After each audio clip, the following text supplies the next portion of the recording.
So this is where I want to start. Don't present to anybody, anytime, anywhere, unless you have a very clear goal, strategy, and so forth for your message. So regardless of who you're getting in front of, always think about what is it I'm trying to accomplish. Sometimes it's education.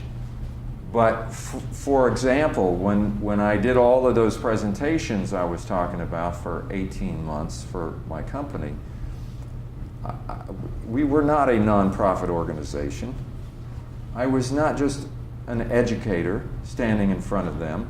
As far as I was concerned, the reason I was doing it is these were potential decision makers.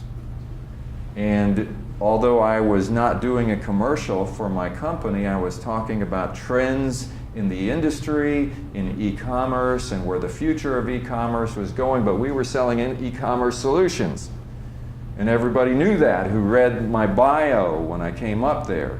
And all the things I was talking about were relating to the kinds of solutions that we offered, even though it wasn't a commercial. So yes, it was an educational session, but my intention was to get those decision makers to think about the problems that they have right now, and that those problems are not going to go away.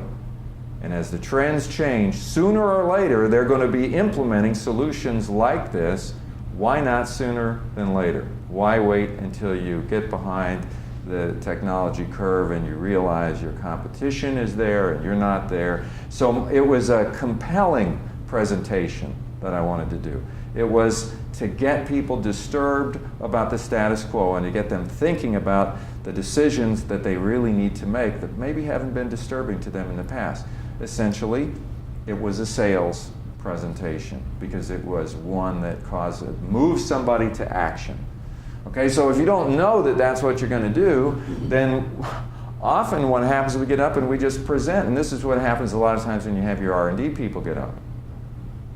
Because many of the times they really see sales as sort of, you know, that thing that these schmoozers do. But I am a purist, and I'm getting up in front of the group and I'm going to talk just about technology, and there's not one bit of sales in me. Well, I've been in sales and marketing long enough to think that that's, you know, you can give a pure educational message and you can still be entertaining and you can still be compelling and you can still reach out to people if you know that that's part of your goal. And you can think about your strategy. I don't want it to be too much of a sales thing. You've got to decide what your audience is. But how do you know if you accomplished your goal if you don't have a goal? If you just get up and start talking. So that's what we're going to do today, is we're going to talk about the goal and the strategy before each of you gets up, and we'll give you a goal and a strategy and we'll see how well you can implement. But whenever you're putting a presentation together, I think it's important to think about that.